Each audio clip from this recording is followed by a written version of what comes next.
Hi, I have an announcement because now I have a direction for where I want to take this channel. It's not a plan; it's a direction. Um, I don't like to lay out my personal life in front of strangers, especially if I can't even see their faces. I don't mind to do it in a group of people. I am not afraid of public speaking where I can see people, but speaking into the void like this, I don't like it. But um,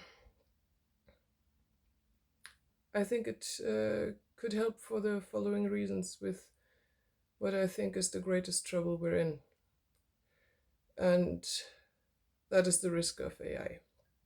I think it's the most serious one of our time, and I can talk more about why at some point, but I think it should be obvious. Made some notes, so I'll have to come forward from time to time. Um, yeah, it should be obvious, but yeah, we'll see. I've spent the last few months since this really hit me thinking about what I can do because I'm not qualified for anything with it. But when a threat is this insane, then you don't just get to sit back and throw up your hands and go like, "Oh well, I guess there's nothing I can do." It's not my field of expertise. Mm, I couldn't come up with anything that I could do directly, except for writing the odd letter to people in decision-making roles that obviously got ignored, and I knew it would get ignored, but that's no excuse not to write it. Um, and from this point of, oh my god, can you come up just with anything? I came up with this. Mm, because I kept thinking, why isn't this on everyone's mind, right? Everyone's kind of talking about it, but no one's properly panicking, by which I don't just mean people aren't panicking enough, but also they're not panicking about at least what I think are the right things to panic about. I think I will have to come back to this at some point. But now I'll try to keep my focus on what I wanted to say. Mm. And I think the reason people aren't panicking properly is because first it feels unreal. It feels like a science fiction situation, and we're also just fed up with predictions of doom. Like, no matter where you turn, right? Someone's gonna tell you the world is ending. Um, so it's like, oh yeah, one more of those. And also, I think most people don't just have a busy life, which they do, but also, of course, we have a constant stream of distractions to occupy whatever time we could spend thinking. So, asked in such fashion, the question answers itself. And a big thumbs up to you from me if you knew where that was a quote from. Um, so, I mean, I'm in no position to be judgmental about that. It took me long enough to even do this here. Um, but still, that doesn't mean my judgment of this situation comes out as anything except this is way beyond me. But so what? That's no excuse. And I got struck by the idea that I should say something about one issue or another many, many, many times. And I usually withdrew because I tend to prepare and think it over, and I want to look at it from all sides, and I find faults because obviously there are faults.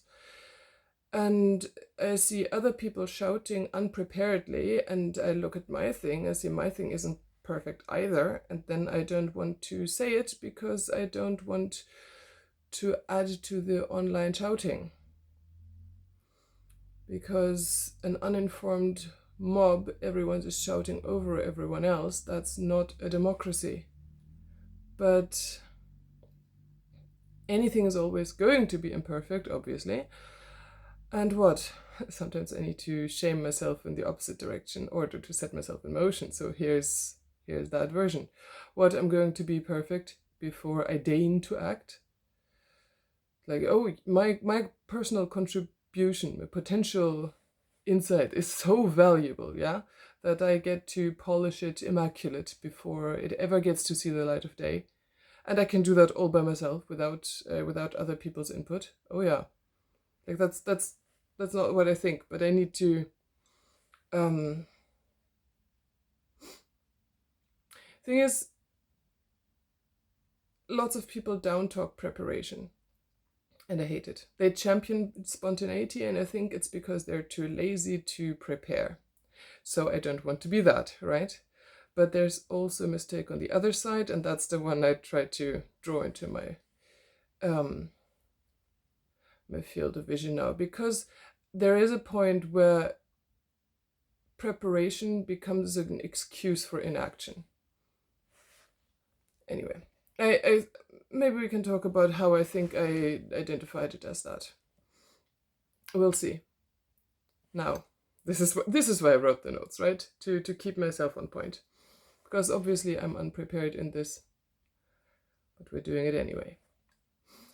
So, I don't want to add to the online cacophony of everyone's thoughtless opinion, if you can have such a thing as a thoughtless opinion. But if the people who have the scruple are the only ones remaining silent, that's also not a good situation to end up in. And now I got struck by this sentiment anew, and in a way that I must not ignore. I've trained my intuition over the years, and sometimes it's funny, sometimes it speaks with a certain voice. And I mean, of course my intuition can be wrong, right? But sometimes it sounds different. There's a different feel about it. I don't know how to say it. I've never been wrong following that voice, and now that voice has spoken, so I will follow it. Back to the point. I need a lot of practice with this. So, what I can do about the risk of AI. What I am is a yoga teacher and a student of philosophy, also physiotherapy now, but yeah, I feel that's more a part of the being a yoga teacher and of the know thyself from philosophy. It doesn't feel like that's a nucleus of who I am as much as the other two. And as such, as a yoga teacher and a student of philosophy, if I'm qualified in anything, then it must lie in the area of trying to help people be saner. That's what, at bottom, I think both of those are about. So here are the approaches that I currently have in mind. Firstly, I'm going to tell you how, had the current gender confusion happened when I was a child, they might have gotten me. There's a reason. I will describe that in more detail. More detail than I like. But I will explain why I think exactly they could have gotten into my head. And I will do this to add to the voices that, newsflash, teenagers get confused because changes happen to them that they did not agree to, and maybe they don't change into exactly the ideal image they have set in front of themselves. And they might feel temporarily disgusted or not agreeing to that or not themselves. And that doesn't mean they're right. I wouldn't have been if they had gotten me. In case this needs any saying, I am a woman. And we need to get this craziness over with as soon as possible. For the sake of everyone directly involved. Absolutely. That in itself would be enough reason. But also for the sake of everyone's sanity, and connected to that, because as horrible as this is, we have way bigger problems, and we need to free our resources to deal with those.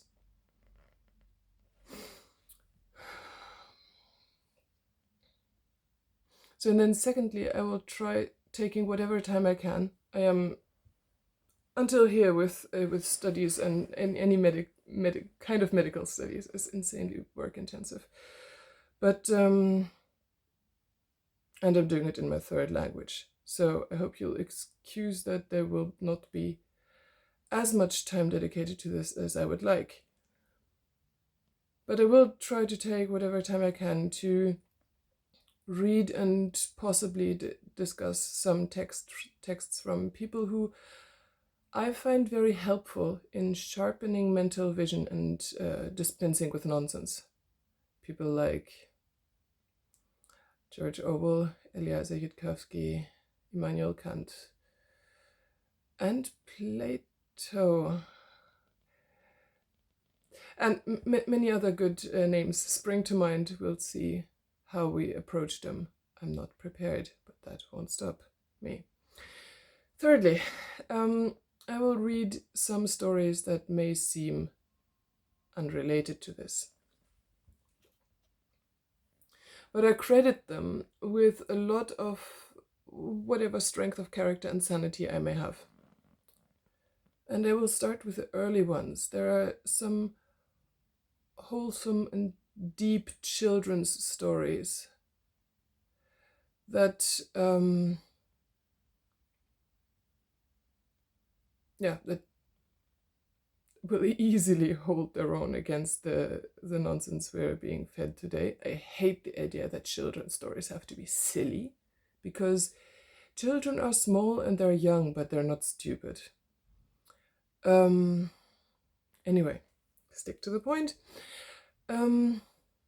So I will start with those that I felt were maybe the most influential for me when I was little, and we'll see where we go from there. I have many things that I would criticize about my parents and my home, but to be fair, we had good books.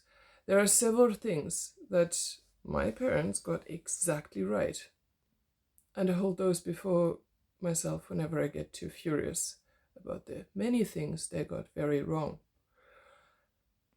And amongst the things they got right is that we were a reading household, and for me to explore great literature as a teenager, I didn't even have to go to any library, and it was not my teachers who got that idea into me. It was just that I grew up around books, and at some point I thought, hey, there are better books than other books. And my mother is a literal teacher of literature. So I thought, you might read the ones that people have been reading for centuries and see if those are maybe any good. And they were.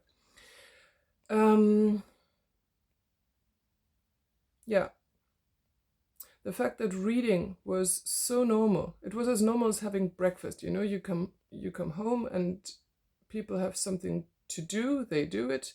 If they don't have anything that they need to do, they're probably reading.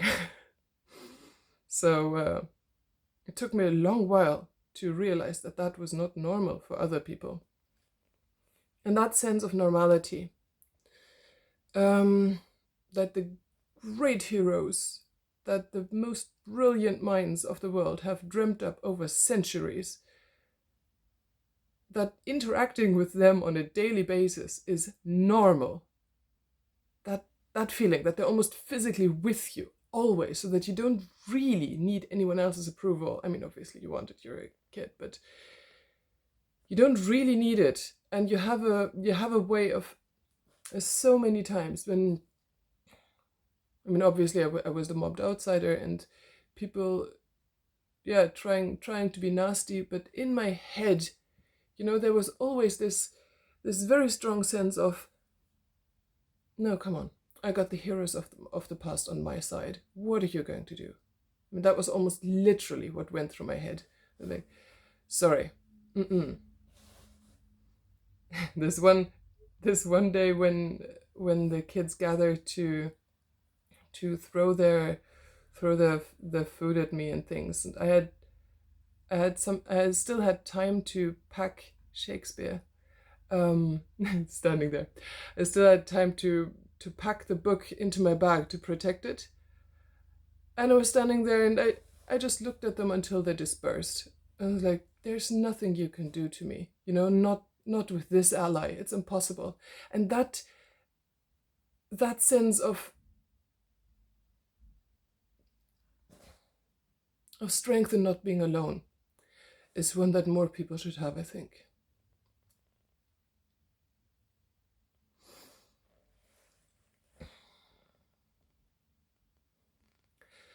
So that would have been a lot less likely. I mean, you can find you the love for books by yourself, but it would have been a lot less likely had I not grown up around books. And I guess this is where I, as they say in the Bible, where I honor my mother and my father and my culture, and practice and show some gratitude for the miracle that I got to inherit this.